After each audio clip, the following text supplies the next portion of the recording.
Jump on. When you jump on, you know what I want you to do. I want you to speak. I want you to share. It's live at 5. Today, we got some great men of God online, and you're going to enjoy today's conversation. I told you last night that we now have to take spiritual authority over a natural disaster. I told you God gave me a strategy that if, in fact, you know somebody who's still healing in the hospital, I want you to comment their name in the comments. Anybody you're praying for, I want you to send their name in the comments, and we're asking that God assigns an angel to every name that's identified. Get them on the line. Pastors, I want you to get your pastors on the line. If you're in Detroit, this upcoming week is what we call Passion Week, Holy Week. Prophetically, as we look at the scripture, we got to pay attention to the time that we're in, that we saw this happen in Egypt concerning Israel just before the Passover. As so many people are wondering, in this new normal with social distancing, how can we, number one, have a Easter with no church service? Can you believe most of us never thought we'd have that moment in our lifetime where we saw services or church buildings shut down on Easter Sunday morning? So Holy Week revivals are shut down, man. But I want you to know that there will be revival Holy Week. I want you to spread it. If you're anywhere in Detroit, if you're listening around the country, it's an idea that I'm sure that can impact where you are. I'm glad today to have 3 of my brothers online today, and they're great men of God in their own right.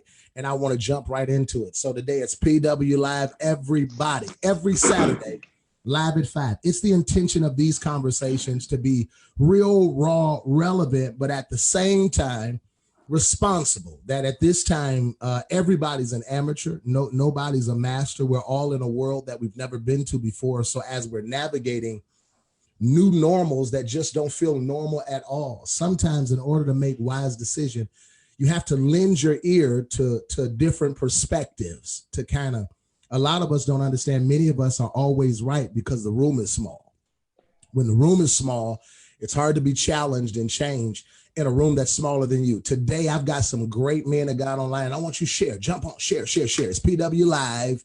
And I want you to comment all throughout this live. Anybody you know praying, that you're praying for, any family you know that's been infected or affected in their faith or their health, I want you to comment their name. We're going to believe God to release a miracle. I'm excited. They're going to bring them on the screen. Bishop Jason Nelson is on the line. The Bishop Marvin Sapp is with us on today. Pastor Tim Rogers is in the building, everybody. Church. And we're looking forward to a few other individuals to join us, but I want you to join in. I'm telling you today, these men of God, there is no way you can acknowledge where the kingdom is right now today without acknowledging the impact that each of these individuals have had on the kingdom in their own respect and rights. I'm just blessed enough to be able to say, man, they're my brothers, man. So you got Bishop Jason Nelson, Bishop Marvin Sapp, Pastor Tim Rogers. And we're going to talk about singing through a storm, worshiping through a storm. How do we get through someplace we don't want to be? And so I don't want to keep you long. I want you to share it. I want to jump right in today. If you know musicians, people who are itinerant. Now, normally, if you follow, and there's Pastor Ronzel Pretlow. Pastor Pretlow, what's happening, man? Yeah, we there he is. What you say, Rep? I said it's good to be here with all the members of the Godhead. Yeah, man. Turn your camera wide. Turn your camera. Bishop, what's up, man? I am well, man. Just sitting up here chilling, just thankful and grateful to have this opportunity to be able to just be a part of this, man. This is an honor. Man, how's peace in Dallas working out for you? It looks good. Great, man. I mean, best decision I ever made. Let me just be honest with you. In this season of my life, it was the best decision I ever made.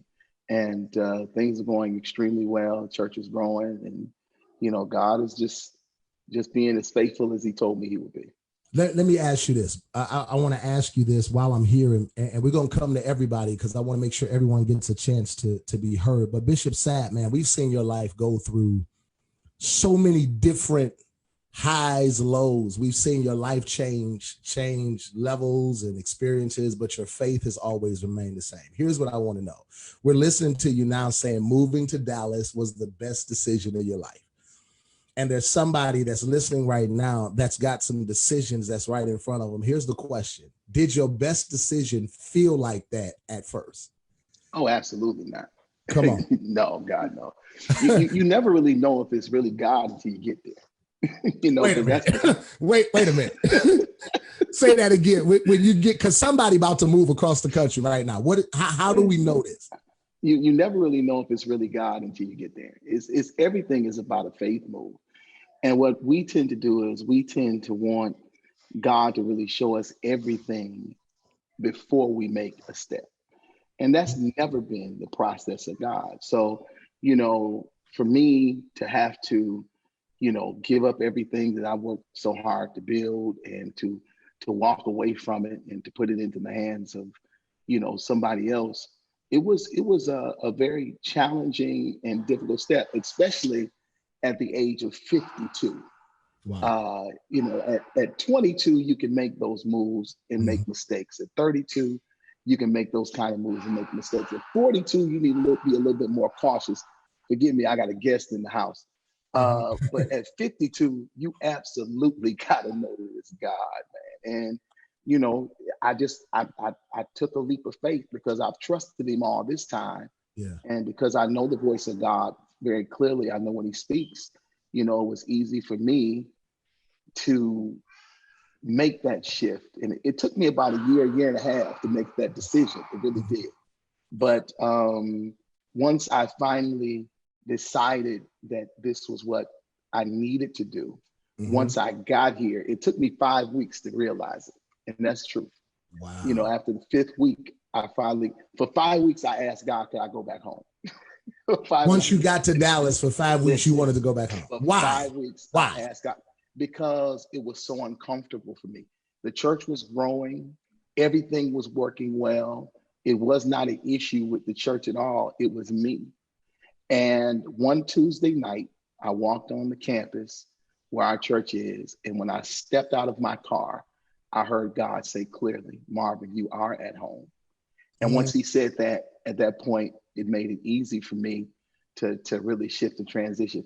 You got to remember, well, I went from living in a 7,000 square foot home to living in a 734 square foot apartment for 6 months. I saw that, bro. I saw that. No, I saw it. But see, what I want to know is, why is it that whenever we get to a new place where God is, why are we so quick to fight to get back? Like, you got to Dallas, and as soon as you got to Dallas, it's like Grand Rapids just start looking better for some reason. Why do you think that happens to us? Honestly, it wasn't that Grand Rapids just started looking better. Grand Rapids was familiar. Yeah. And see, what we tend to do is we tend to want to embrace the familiar rather than going after the uncomfortable. So I had to make a conscious decision. Was I going to go back to what I knew, or was I going to embrace what was new? And when I made the decision to embrace what was new, that's what God really say that again. Mind. Say that one more time. I had to decide. I had to decide. They don't understand. You're a preacher who sings. Yeah, I had to decide if I was going to go back to what I knew. Wow. Or was I going to embrace what was new? And I decided that it was more important to embrace what was new than it was to embrace what I had known. Oh, I need everybody to comment right there in the comments. Because some of you are trying to figure out how you're going to get through this season. It seems uncertain. You got family members that's battling. Some of you, as a matter of fact, some of you are in a spot where you've never been before and trying to find peace. Bishop Sapp just told you, how do we find peace in this new place? Embrace the unfamiliar. You got to embrace the unfamiliar. And because if you don't, and that's where all of us are at this particular point, to be honest with you, this is uncharted territory for anyone for everybody. Isn't that something, Bishop? It's it don't make a difference if you are a mega church or a storefront. Yeah. The truth of the matter is this is uncharted territory. None of us was prepared for this. What I said before, Bishop, was that what we saw 2 weeks ago is we saw in 2 weeks, God put the mega church and the storefront church on the same playing field. Absolutely. That now, And Bishop Nelson, see, I want to jump in here because Bishop Jason Nelson, you are probably one of the most powerful singers, but also one of the most profound minds. I mean, if you think Bishop Jason Nelson can sing, you ought to listen to him think. I mean, hey, Tim, I'm enjoying the innovation that this moment has forced us into, because so many times we hear individuals preaching that we don't get a chance to sometimes just hear them talk. If you have not heard Bishop Jason Nelson just sound out a thought, you're missing something, because Bishop, is this one of those spots that the church is in that even though we've been forced into the future where we know just years ago, everybody, the Facebook is the devil. Digital church is not really God. I mean, remember, this was the year 2020 vision. We all go see it and nobody saw this coming. Bishop Nelson, I want to know, is this, I'm being, but Bishop Nelson, the question is the church uncomfortable? Could it be we're in a new God spot that just doesn't feel like it because it's unfamiliar? Well, the reason why people miss God in moments like this is because they never frame God from a perspective of the unknown. The Bible says that. Yeah, I see what I mean. Stop, man. The Bible says that it is the pleasure of God to conceal a thing, but it's the honor of kings to search out a matter.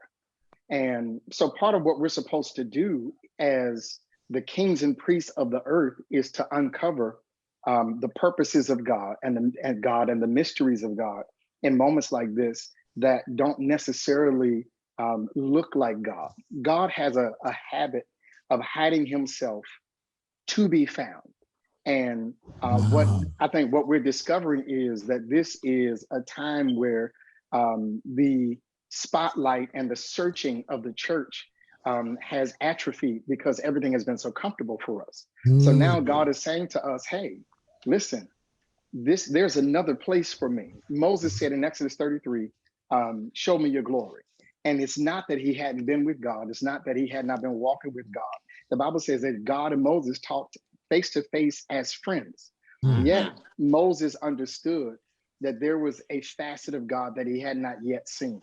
So he made a request, God, show me your glory. And God said, okay, if you want to see my glory, he says, you can't see it in the place that you are. You got to take a journey and come to where I am. If you want to see me in a different way, leave your space, come to where I am. There's a place up in the mountain. And he says, I've actually hewn out a place in the rock. He says, I'll let my goodness pass before you and I'll cover you with my hand so that you'll see my after parts and my hind parts.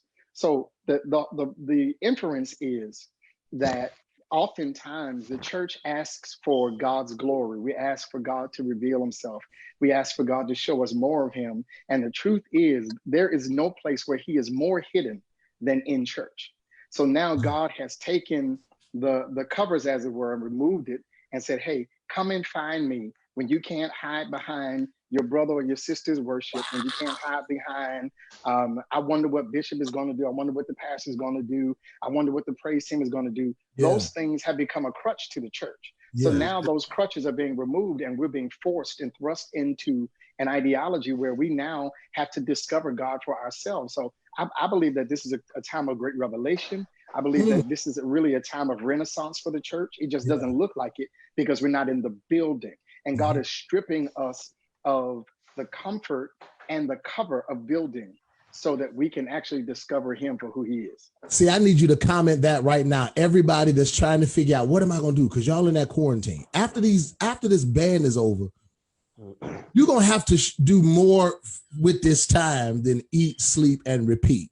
You got to understand that I've got to redeem. Really, we got to do more than eat. Pretlow, you can't just eat, sleep, and repeat every day. I need everybody to comment right now. You're trying to figure out what to do. You got to find God again. See, that's what's uncomfortable. It's like for so long, he's been in our multiple services, 3 songs, fellowship period, and a hoop, that now we're not used to what this flow feels like. So we got to find normals. So hold on, wait a minute. So Bishop Nelson, Bishop Sapp, because I want to get to Pretlow and Tim. in finding God again, I guess the only way to do that might be the miracle that's hidden in this plague, because you can't find God unless you commit to another level of prayer. Right. Absolutely.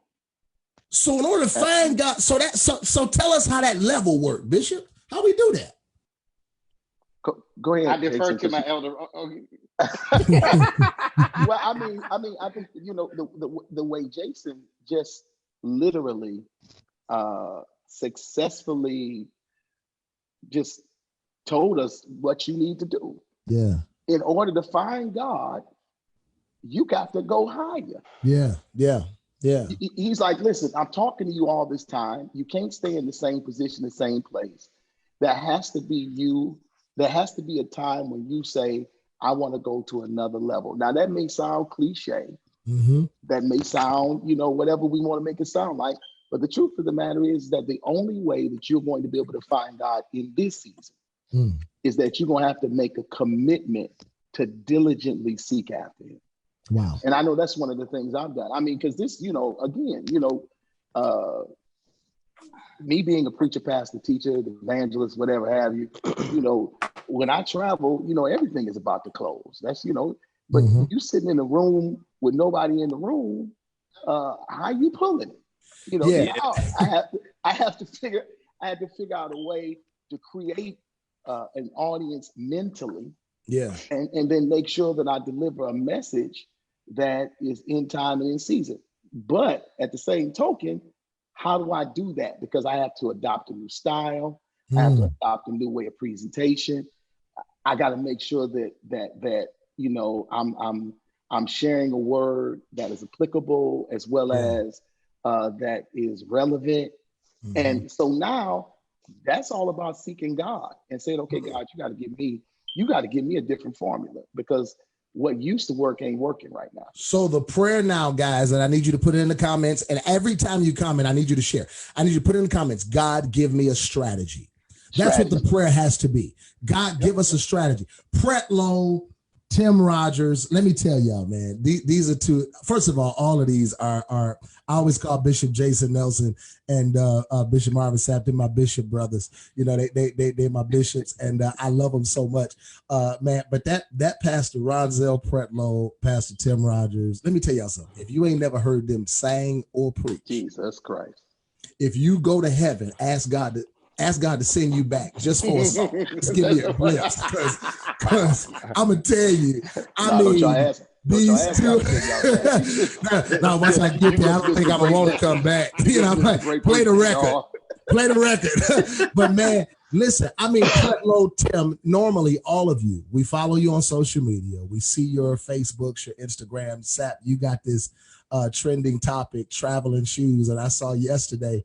It was one of the most unusual traveling shoes I've ever seen, because your shoes. It was non-traveling shoes. They were non-traveling shoes. I mean, what I was talking about a few weeks ago, Pretlow, is that so many of us for so long, we've been living out of our doing, that we now have been forced to live out of our being. So it's like our doing has been put on pause, and now we're home. We have to just be, because we can't do. So it's like people are going crazy. Domestic violence is at an all-time high. Pastor Tim, every day you greeting the church from a new plane, landing in a new city.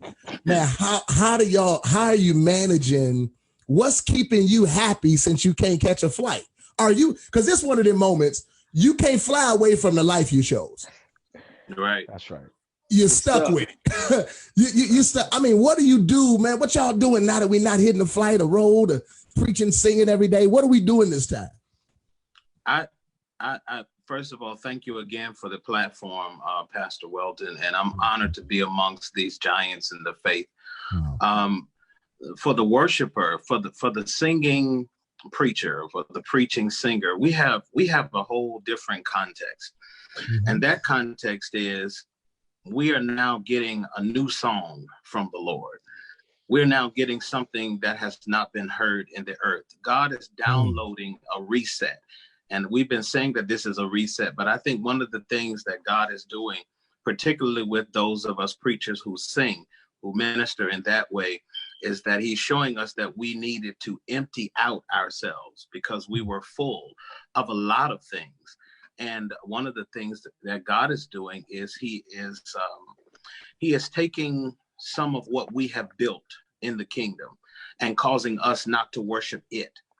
So, but it's critical, because when God causes us not to worship what we built, now we can get in touch with him again. And for a singing preacher, a singing priest, a singing pastor, we are connecting to God in a way that we simply want to minister to his body again, that he has downloaded, the songs that he has given us. I mean, God has given me songs. Pretlow, that sounds good, but I can't let you off the hook, because this is what I'm saying. You mean to tell me we can still minister in a moment that now, how do we minister without the contracts, without getting paid? I mean, in this moment right now, what can we do to give the body hope? Or are we in a moment where right now what matters is the cross? I mean, what's going on right now?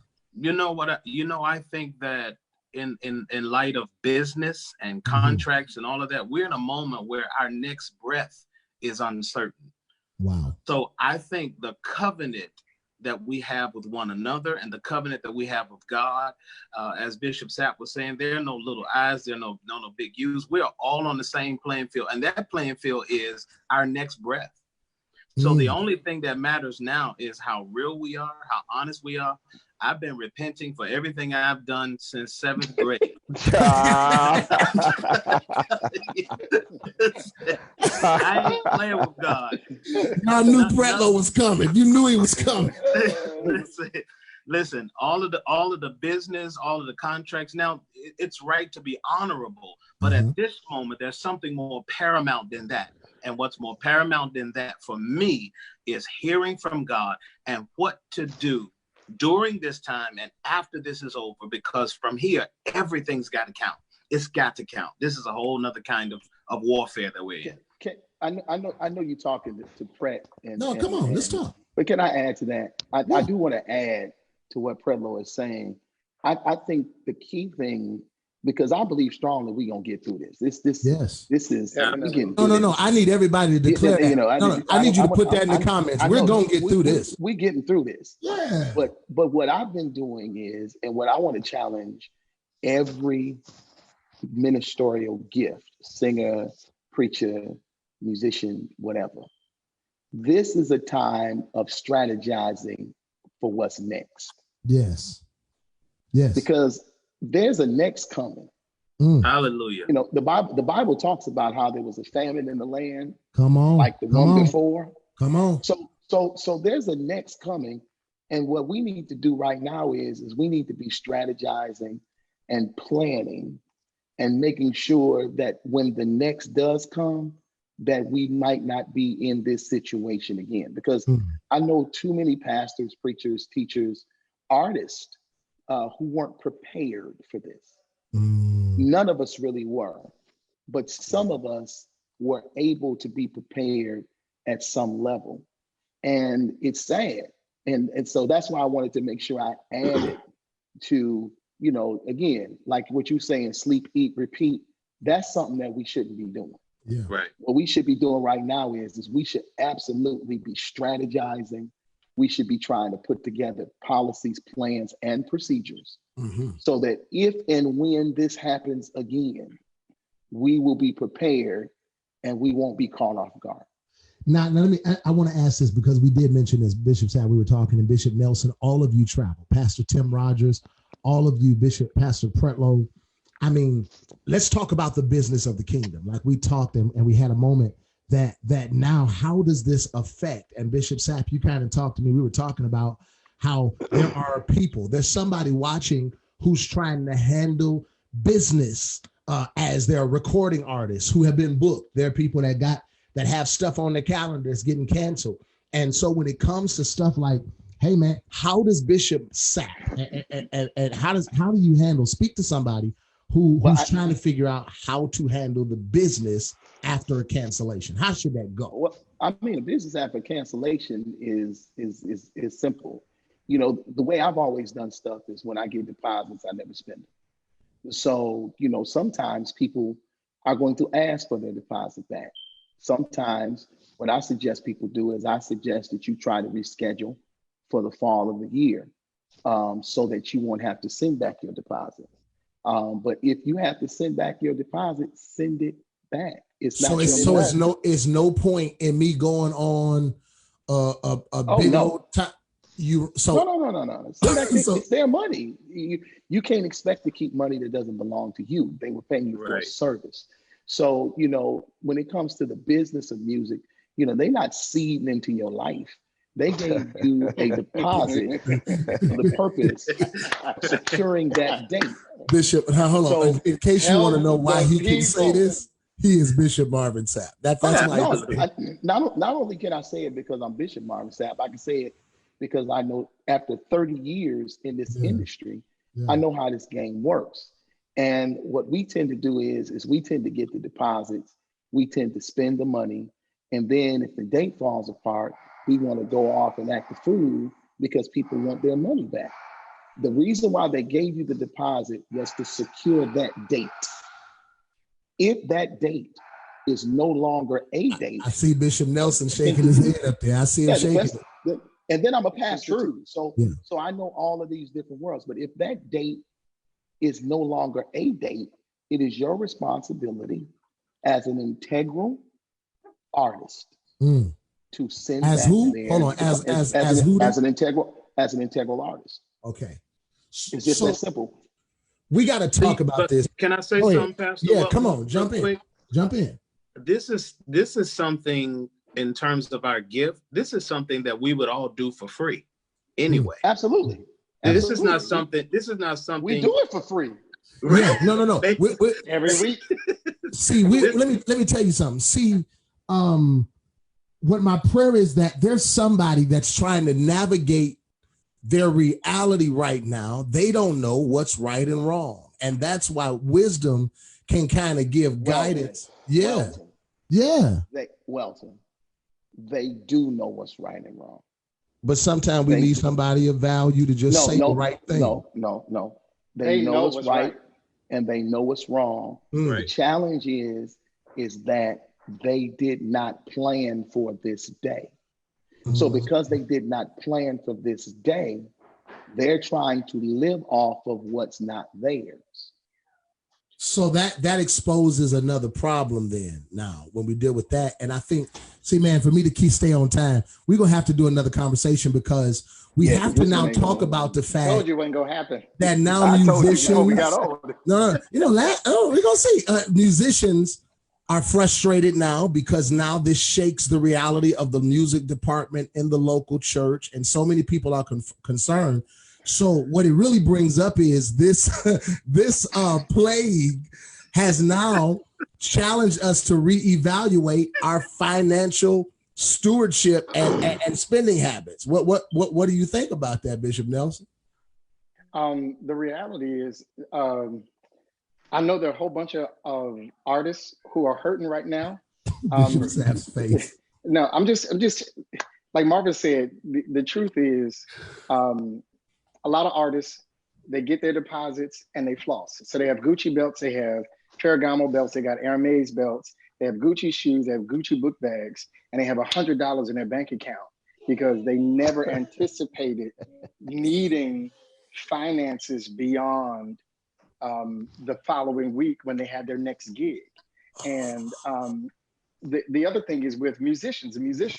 I'm a musician. I'm a singer.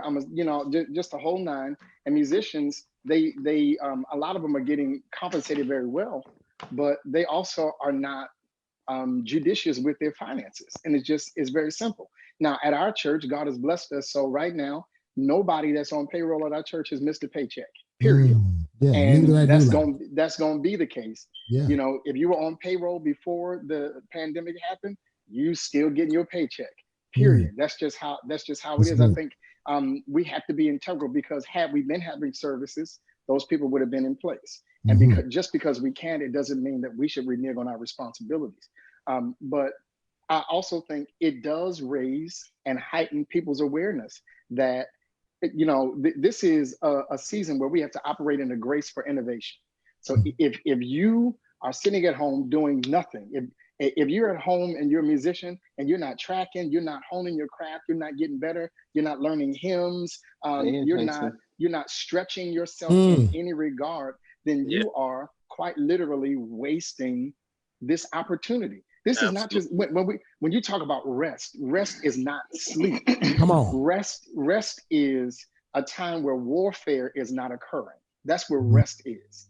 And I think we mismanage rest because that was good. That because we're not in church, that then I get to chill. Well, the truth is your responsibilities for sanctification, for holiness, for maintaining your sobriety with regard to the word of the Lord, with regard to your craft, with regard to the thing that does sustain you when we get back to normal. If those things aren't better when we come out of this, then you have absolutely wasted your time of rest. It's just as simple as that. I mean, I'm absolutely loving, and everybody, I need you right there to comment. What is it you're doing in this moment? What are you learning? What are you perfecting? What are you sharpening? And Pastor Tim, man, you know, I'm loving this hour of innovation. It's like what I believe happened a few weeks ago. It was like God forced us in the future. He forced us into the future with no warning. He just forced us into it. And so now we're seeing people do everything. First of all, these lives are going crazy. That's why we try not to make ours long, but we want to be strong. I mean, so Pastor Tim, I know you one that don't waste time. One thing about Pastor Tim, he on the move. Man, what are you doing? Like, tell me some stuff you working on. What you working on while you down here in this time of innovation? Where's your head? Where's your heart? What's on you right now, Pastor Tim? Man, you know, like everybody else, thank you so much for this platform, man. Listen, I'm into me. I'm enjoying my family, my wife, you know. I've been into me for a while now, you know, so this is really nothing new, you know. I've been in quarantine for 2 years, you know. So y'all welcome. I've been preaching on Facebook Live for 2 years. Welcome to my church. Yeah, welcome to my space. You know? Welcome to my space, Doc. Yeah, man. So no, I've been enjoying what God is doing. I've been enjoying my family and all that kind of stuff, man. And working on music, writing, all that kind of stuff. And music. Pastor Tim, I want to know, man, in a storm like this, people are sitting at home, and everybody, I want you to pay attention because I want to know what does Tim Rogers, what does Ronzel Pretlow, what does Jason know? What are y'all on a day like today when we don't have answers to questions we really want to ask? I mean, how do you sing through this type of storm? And then I want to take this moment and I want you to speak and share because next week is Holy Week. We're headed into Easter next Sunday. Tomorrow is Palm Sunday, man. And as we're preparing for Holy Week, man, the Lord ministered to me. And I want all of you that are watching, especially if you know somebody in the hospitals, I want you to be a part of Compassion Week. Why is that important? Because the other day I was laying at home and no, the cross can't stop. It's Holy Week and there will be revival. Well, I said, God, how are we going to do this? It's called Compassion Weekend. Friday, Saturday, and Sunday. Even in the face of social distancing and the threat of COVID-19, we're going to be prayerful and careful, never fearful. Be prayerful and be careful that on Friday, it's going to be interesting. I want you to be a part of it. I'm going to release a schedule on Tuesday. I want you to pay close attention that God told Ezekiel, put him in the valley of dry bones and said, here's what I want you to do. Prophesy to the bones. Ezekiel did what God told him. He prophesied, but the bones did not get up. He went back to God and said, I've been praying. I've been prophesying. The body is there, but they can't breathe. They're on respirators. They're on ventilators. They're on breathing machines. The body, so that means they're not dead. They're deaf. But if they can listen, they can live. So God tells Ezekiel, since the bodies can't breathe on their own, you got to take spiritual authority over this. He says, since the body can't listen, go speak to the wind and command the wind to breathe life into the. Now, hear what I'm trying to tell you. You cannot let CNN tell you 250,000 people gonna die and you let that into your wind unchecked. You got to understand that to shift atmospheres now, We got to speak to win. So here's how we're going to do it. On Good Friday, it's Good Friday. I'm releasing a schedule. Since I can't have the 7 last words, Bishop Sapp, watch this. I can't have the 7 last words. So I'm going to go to 7 hospitals in my city. I'm going to 7 hospitals every 45 minutes. And not only am I going to take lunch for the entire staff, we're going to bless them. But beyond that, they said to me, Pastor Welton, the visitor parking lot is absolutely empty because we can't have visitors. The Lord showed me that's my way in. Since you're not going to let me in the hospital to my loved one, since you're not going to let me go in there and lay my hands on them myself, I'm going to pull up in that visitor parking lot and I'm going to prophesy to the wind over the hospital my loved one is in. So if you know anybody in the hospital, hear me, anybody in the hospital, whatever location I'm at, you know somebody in there, you're believing God to heal somebody, watch this. We got to observe social distancing. So we cannot hold hands and we ain't going to do nothing with lights because that's pretty, but that's not effective. In order to affect atmospheres, there has to be a sound.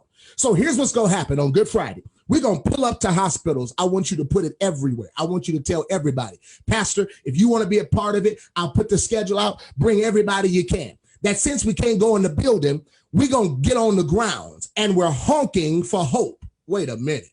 There has to be a sound.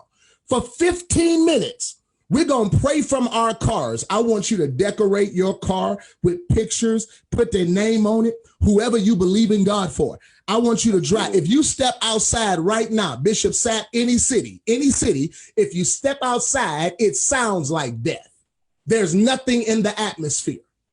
The atmosphere is completely surrendered to this plague. No. New Life on Friday.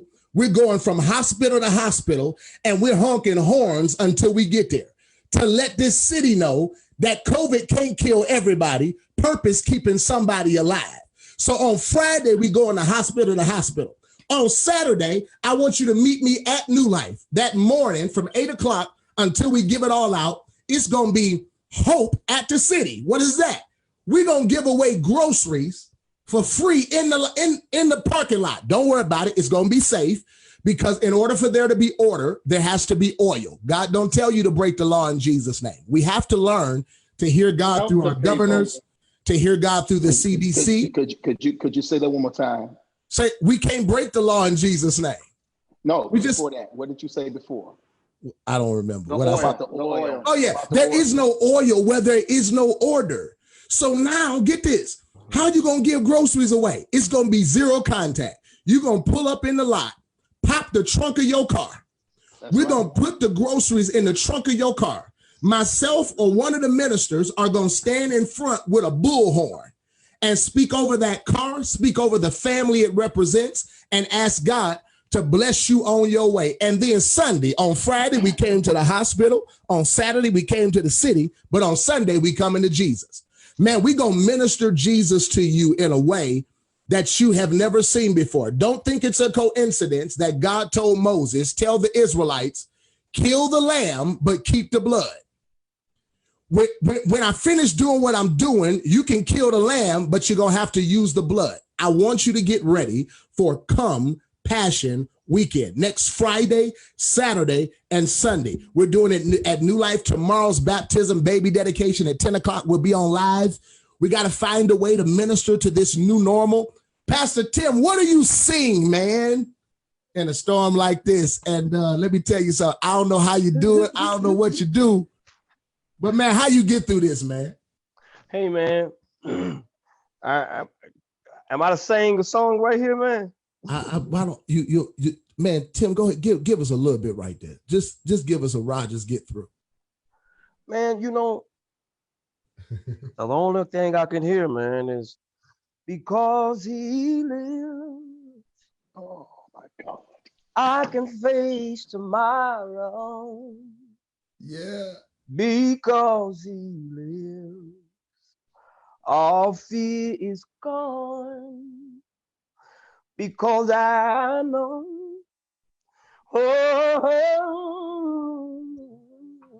who holds my future. Oh, life is worth Good God. living just because he live. Live, brothers, live. Live, brothers. Pretlow, Live. my first time hearing you, man, was when I can't stand you. Carlton Pearson released, Bishop Sapp, he got you about your seat. Ain't that so? Pastor Pretlow, the first time we heard you, you were on Bishop Carlton Pearson's Azusa record singing It Overflows. I don't know how many people remember that. Is that the only song you sing when you're in a storm, or is it something else that's been ministering to you in this moment, man? Well, I have sang that so much before this storm that during this storm, I've been singing Bishop Marvin Sapp song, Bishop Jason Nelson songs, and Tim Rogers stuff. So, oh man, what about my stuff? What about my stuff? You don't say my stuff? Tables. See, everybody has a responsibility to eat where you are fed, and singing guys feed me. So I've been on all of their lives. I've been looking at all of their stuff, trying to get some kind of inspiration. But the song that I have been singing is an old song that my mother sings, and the church used to sing. I've got a feeling everything's gonna be all right. Oh, I've got a feeling everything's gonna be all right. Oh, I got a feeling everything's gonna be all right. Be all right. Be all right. Be all right. That's the old song that got me through. It ain't fancy right now. It's real. let me now the world has gotten through many storms singing Never Would Have Made It. Listen. Yeah. Yes, sir. I Never Would Have Made It done got half of the country through a bad day. A bad week. So Bishop, yesterday. I mean, Bishop Sapp. I mean, really. I mean, you missed the Never Would Have Made It. The question becomes, where do you go after that, man? I mean, is there any? First of all, Bishop Sapp, do you ever sing hymns anytime? I know that. What do you go to in the storm? What do you? What? Of course he does. Are you kidding me? What is it? I love hymns, man. I need y'all to share. Let me tell you something. You can't get this for free. Share. I sing a hymn every Sunday before I preach. An old hymn. I got a musician named Jay Tillman. Jay just turned 22, and I try to hit him every week with a new hymn, just some old that I don't think he knows, but he knows like every hymn known to man. But to be honest with you, the song I go to the most, and I ain't saying this because he's on the line, but the song I listen to every day is, I'm just going to give you the lyrics. It goes like this. It says, go and find your place of worship. Look into your pain and find your praise. Because every low place in your life, it literally prepared you for your high place. And every tear you cry is water for the garden of your victory. So even though you may be in the valley, victory absolutely comes through adversity. So go and find your place of worship. That is my favorite song in the world that I've ever recorded. And it was written by Jason. Wow. And I listen to that song every day because that's what we need at this point. We need to find our space and we need to find our place. They comment.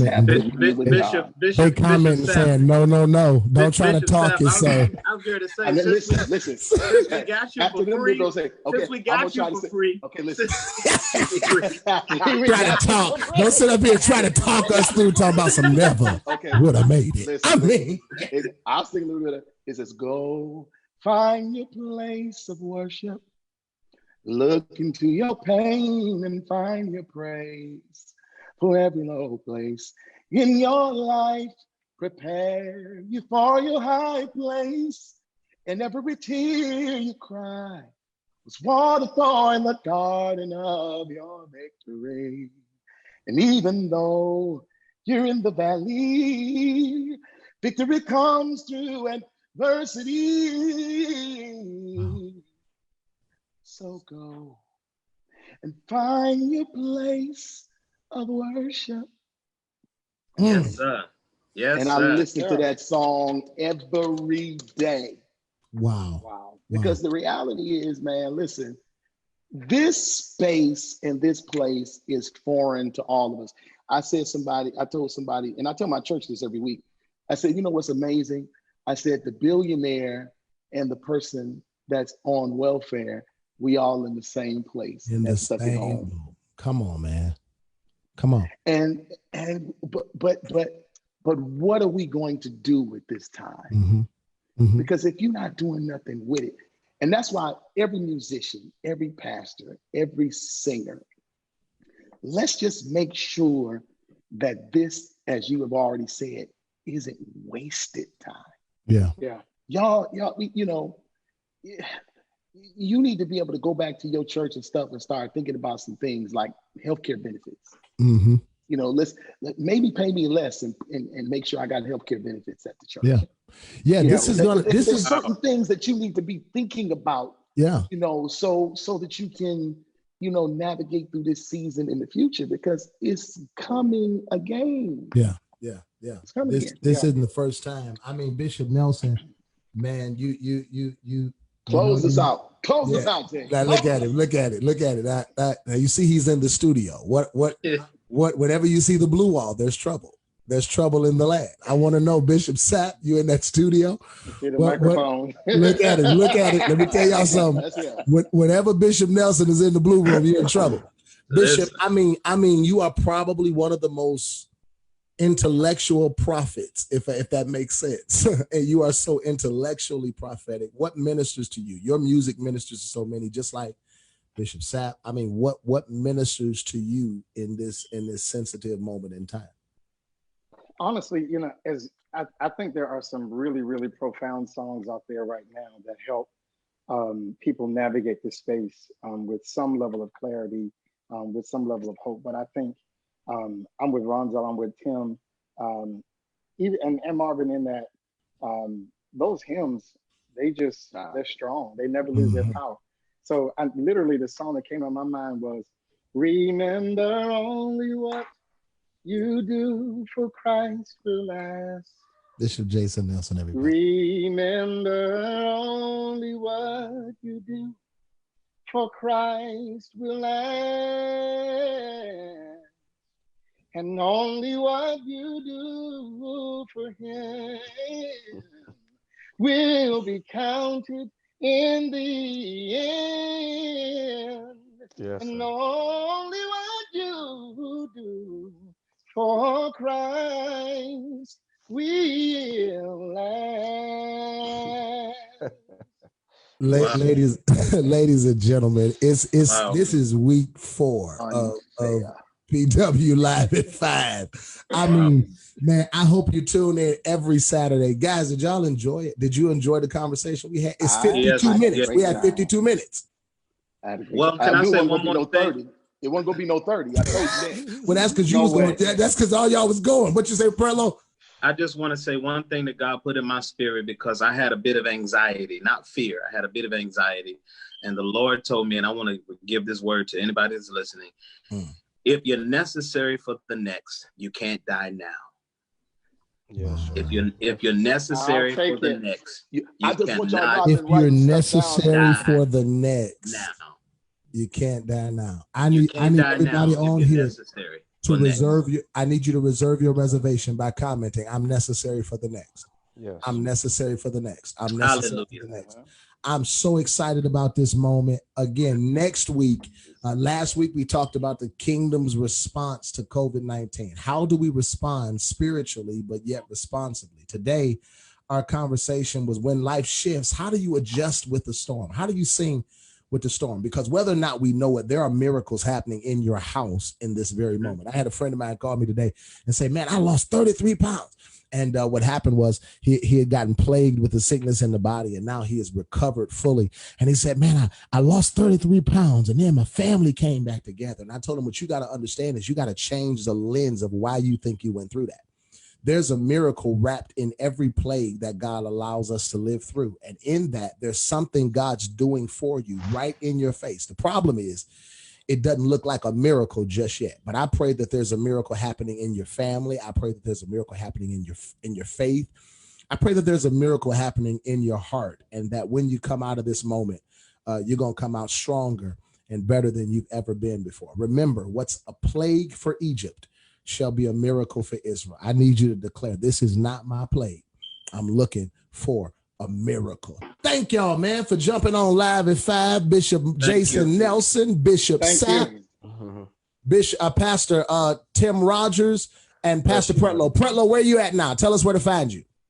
You can find me on Instagram at I am Ronzel Pretlow. That's the medium that I use the most. I am Ronzel Pretlow, IG, or just follow me. That's the guy. If y'all see y'all at the preacher and somebody just killing, that's him. Thank you, man. Tim, where we at? I'm in Tampa, man, on my way to Atlanta. Keep up with Tim Rogers, man. You find out more about that. That's right. Bishop Nelson. I'm in Baltimore, Maryland, and on Instagram, Facebook, Twitter, Pastor J. Nelson. And the bishop? You can follow me on Twitter and or Instagram at Marvin Sapp, or you can go to my Facebook page, official Marvin Sapp page, and I'm in Fort Worth, Texas. Wow. Guys, last week we dealt with our response to COVID. Today we talked about our response to the storm. This moment forces the church into a place where the bells and whistles have been put on pause. No special surprise celebrities, no bells and whistles, no lights, no cameras. Now we got to look in the face of a camera and an empty room and declare what thus saith the Lord. How do we preach to this moment? Next week, Live at 5, join on. We're going to be talking about how then shall they preach. We're going to talk about how do you preach. A lot of people are saying, I'm sick of hearing about Corona. Be careful with that. It's hard to ignore Corona when so many people who are listening to us have been affected by it. Don't ever take for granted, pastors, that somebody's listening to you tomorrow whose mama died, grandmama died, cousin died. It's so insensitive to carelessly say, I ain't talking about that. No, we need prophets to speak to the moment so that we know we can get through what we're going through. Next week, how then shall they preach? Pastor Tolan Morgan is going to be on. Bishop Joel Tutman is going to be on. Pastor Jermone Glenn is going to be on. Man, I got to throw a sister somewhere in there. So whatever you do, don't miss up Live at 5. Next Friday, Compassion Weekend kicks off. Follow us. Follow me at Pastor Welton on Instagram, Facebook. If you're there, I don't believe you should ever receive and not sow. It always holds up the harvest that your faith held on to. So whatever it is, it's right there in the comments. I want you to be a blessing.